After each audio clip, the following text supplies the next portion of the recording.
Our third scripture reading is Ephesians chapter 6, verses 1 through 4. Hear the word of the Lord. Children, obey your parents in the Lord, for this is right. Honor your father and your mother. This is the first commandment with a promise, so that it may be well with you and you may live long on the earth.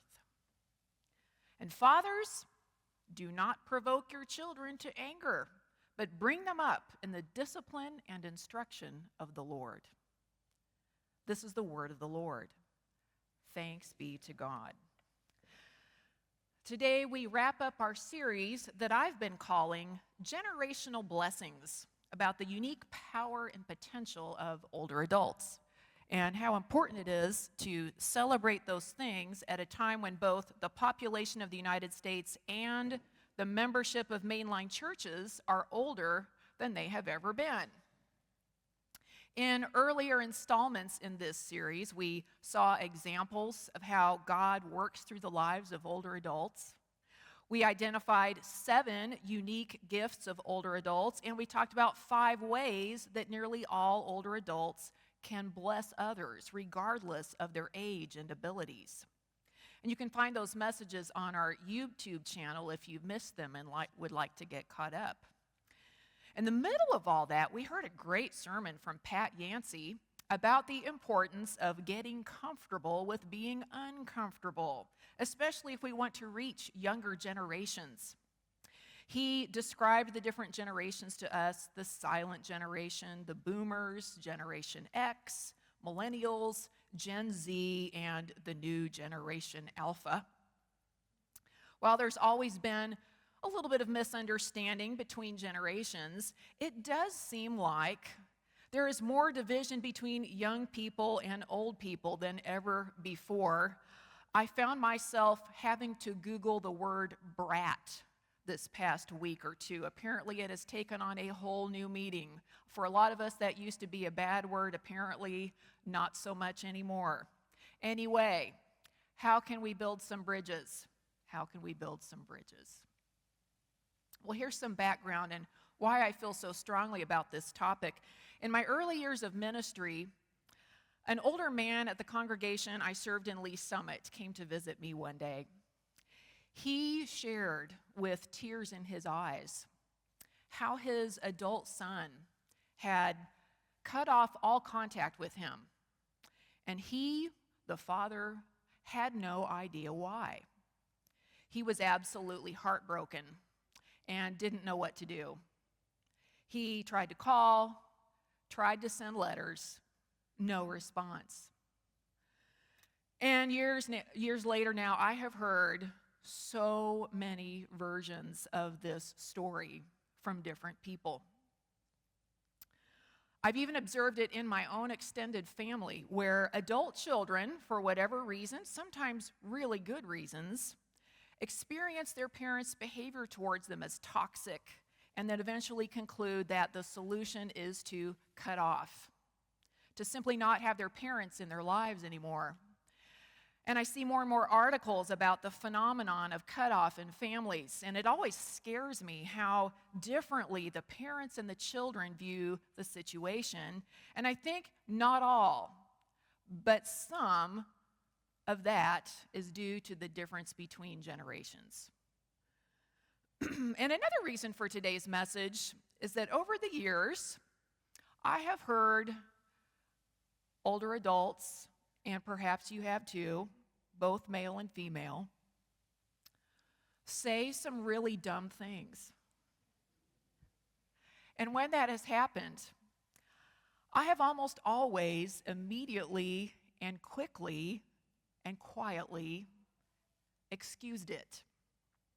I have said to myself, well, so-and-so is old. They just don't get it. They don't realize how insensitive / hurtful / offensive they sound. I don't want to hurt their feelings, so I just won't say anything.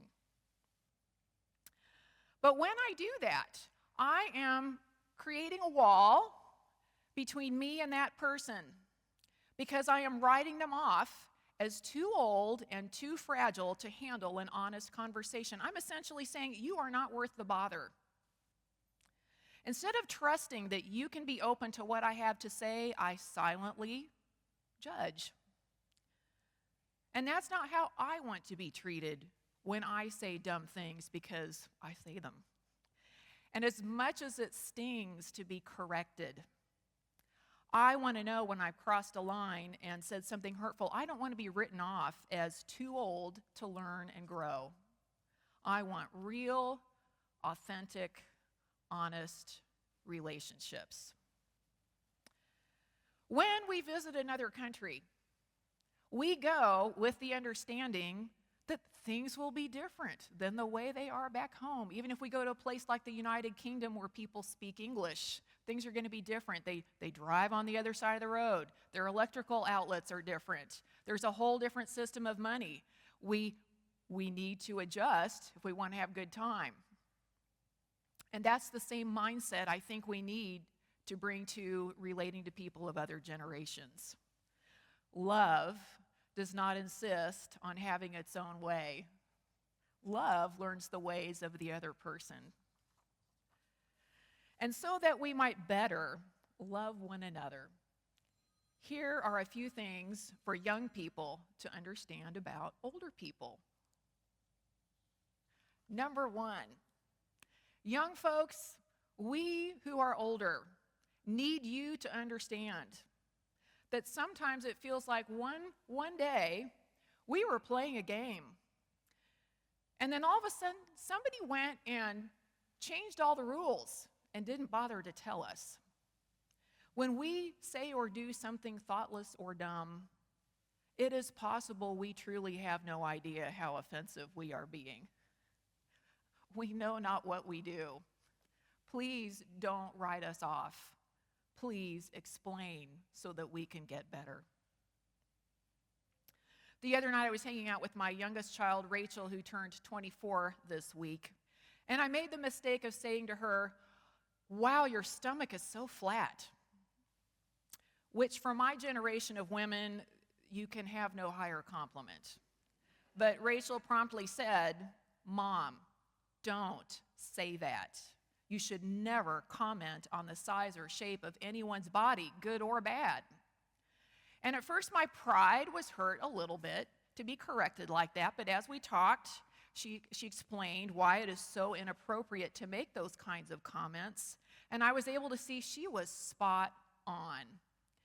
Rachel realized I had grown up with different rules, and she showed respect to me, her mother, by trusting me to hear what she had to say and believing that I could learn from it.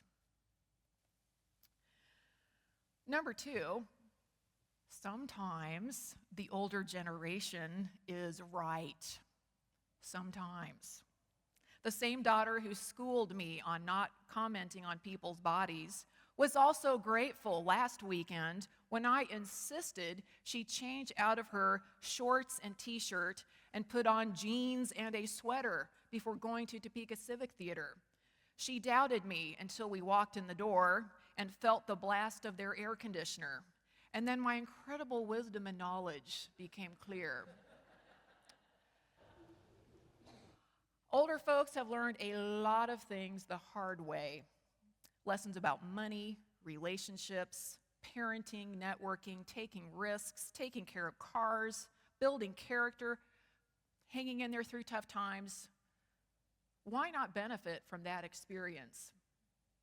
Not that we're wise just because we're older, not that we have all the answers, but we might have a few. Number three, younger generations need to be aware that the way you are treating older people right now is the way you are training the next generation to treat you. The measure of forgiveness and grace that you extend to older adults is the same measure you will receive. If you cut off contact with a relative, well, depending on the relative, maybe that was something you genuinely needed to do, and your reasons may be rock solid.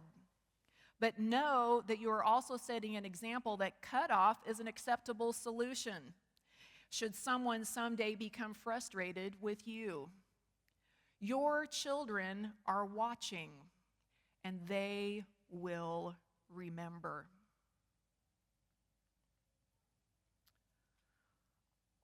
Well, what do older adults need to know?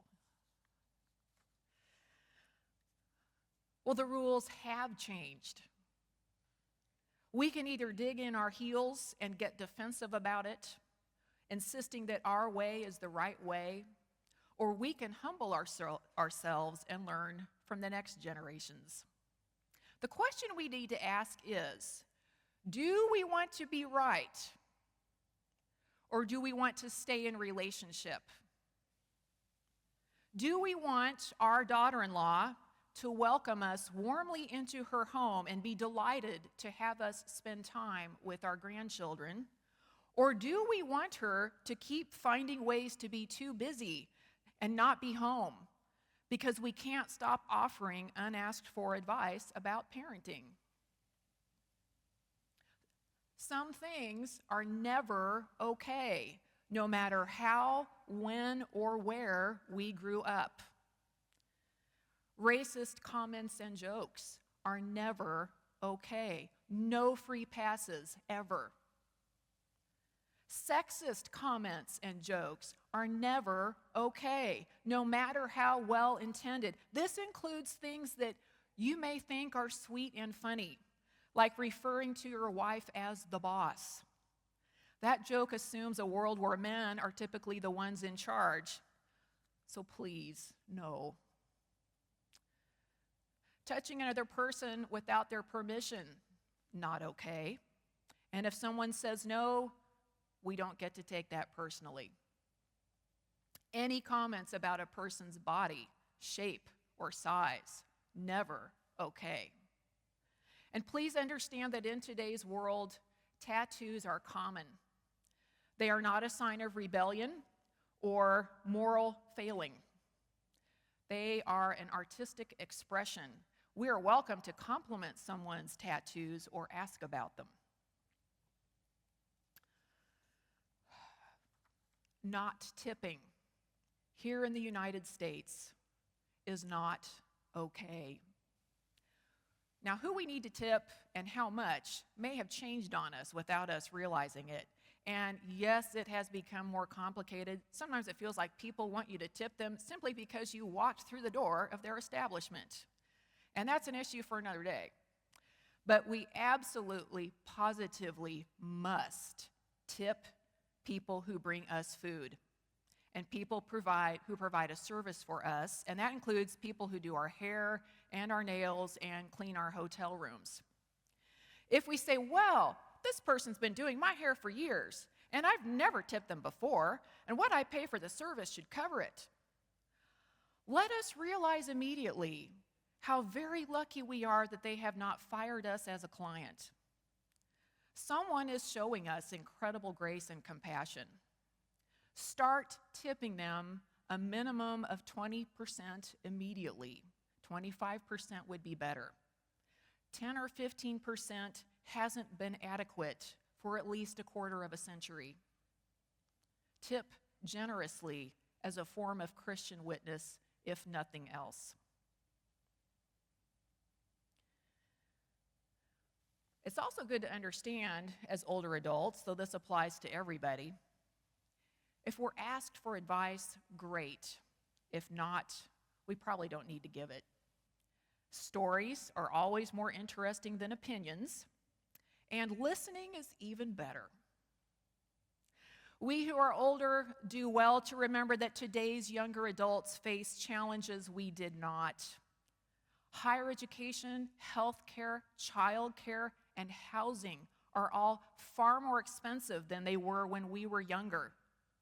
We did not have to deal with social media growing up, nor did we have the high rate of anxiety and depression that our younger generations are dealing with today.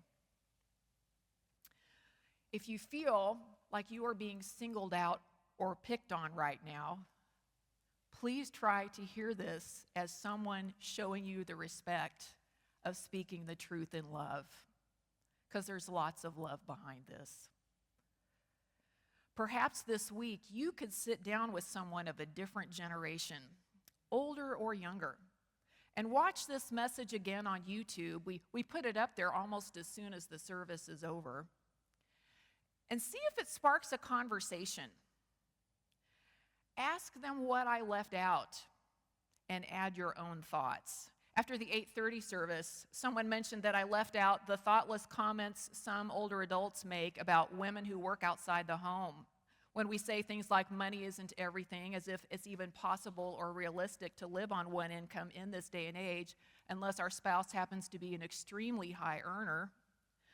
Or especially when we say something like, I don't know how you can let someone else bring up your kids, as if spending time in daycare somehow cancels out all the love and nurture that a working parent provides.